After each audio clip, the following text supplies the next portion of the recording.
Let's go live to our correspondent in Dubai, Carl Nasman, who's following all the developments. Carl.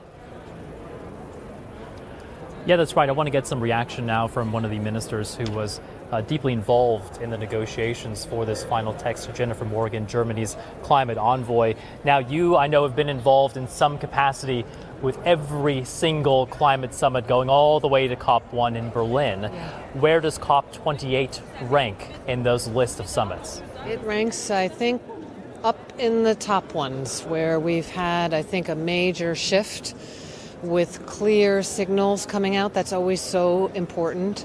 And today we all decided, countries decided, to have a just transition away from fossil fuels and to scale up renewable energies to create a just and sustainable world.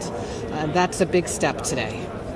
It felt as if this deal took weeks to get to the negotiating tables. It took days for a second text to come out, and it felt like seconds before it was gavelled through. Were you shocked at how quickly that decision was made here today?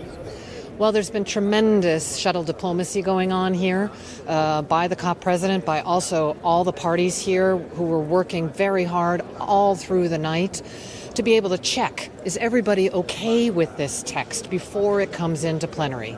And then in that moment, and the COP president was confident that the world was ready to go in this direction, so he gavelled it through.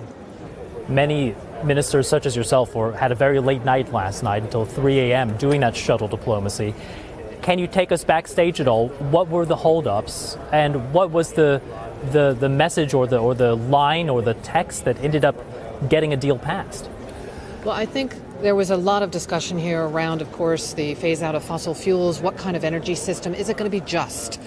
We were very keen to make sure that, yes, we have the clear signal to have that just transition away from fossil fuels, but we also wanted to work with emerging economies, with developing countries, to make sure that they felt confident that we would be working with them, but also that they would find the way to have that transition as well. And that combination was challenging, but we got there. There were more than 100 nations calling for a phase out of fossil fuels. There were demonstrations every day calling for the same thing. What's your message for everybody on board that messaging, which did not end up in this final text? The text has a signal, and you would have to be a very bad listener or accountant or financial executive to miss the signal that the future is renewables and that investing in fossil fuels is a stranded asset. We will continue, though. We have to continue to move forward. Tomorrow we get to work. We have to continue and work with the most vulnerable to avoid the losses and damages. But this signal, from my perspective, is quite clear and can't be ignored.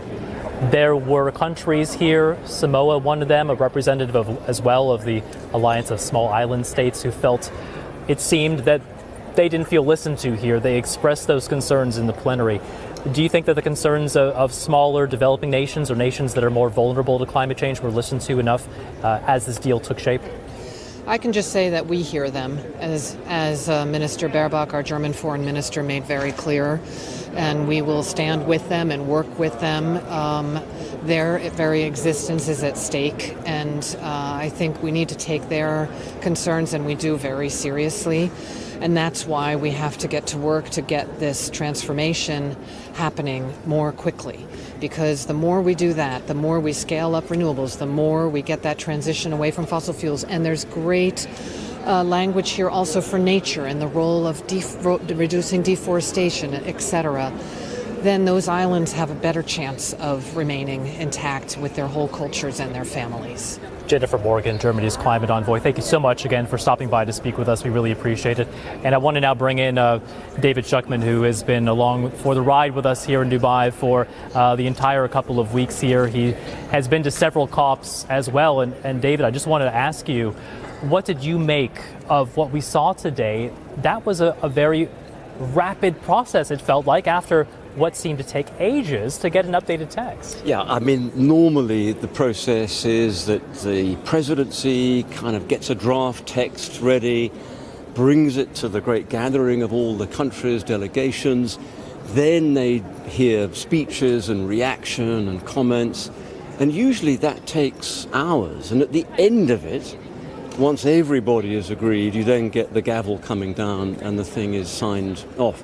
This was very surprising, that very, very rapidly he brought the thing to the plenary session and said everyone's agreed. Now, that led to this extremely awkward and uncomfortable situation where the small island states said, well, hang on, we were still discussing our reaction to this. We weren't even in the room. Now, they haven't decided, those small island states, to actually endeavour to block this or create a huge fuss. So it has effectively gone through. And I think it does signify actually a moment. I mean, this is my 12th COP. They're never transformational. At best, you get a step or two forward. And we've definitely seen that today. It sounds so weird, doesn't it, that fossil fuels have never had a proper mention before, and here they are. Very briefly, you have about 30 seconds left, but was there one outcome in this, besides the fossil fuels, that really caught your eye that you think could be impactful? Well, there's one missing, which is all the questions around financing for the countries that desperately need help to go green and to make themselves better protected in the face of worsening climate extremes. Let's not forget, climate change is still happening. We're in a very dangerous phase with El Nino bubbling in the Pacific. This won't stop that overnight. There's an awful lot of work to implement what's been agreed today. David Schuckman, independent climate specialist. Thank you for being along the ride with us here in Dubai. Thank you all for your analysis. Now, we also have been speaking with several other ministers involved in those negotiations earlier. I caught up with the UK's Environment Minister, Graham Stewart. Here's what he told me. Well, I was delighted to see us come to a global agreement and for the first time commit globally to transition away from fossil fuels. Do you think that this deal goes far enough? The UK is a member of the High Ambition Coalition. Does this deal represent high ambition?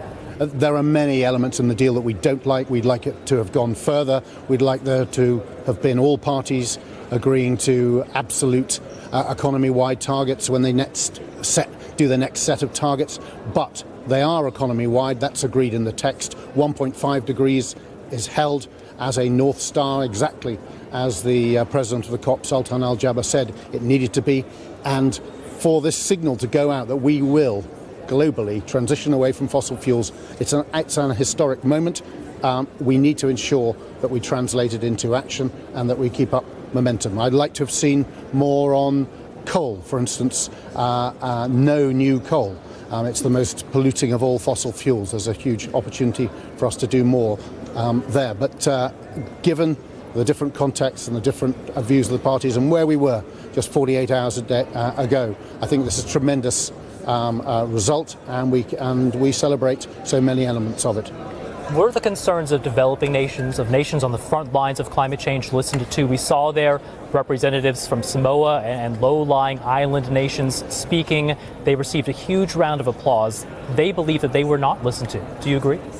Well, it was unfortunate that the gavel came down before they had actually joined us, and ministers from Samoa, Vanuatu, Tuvalu, other countries from across the world.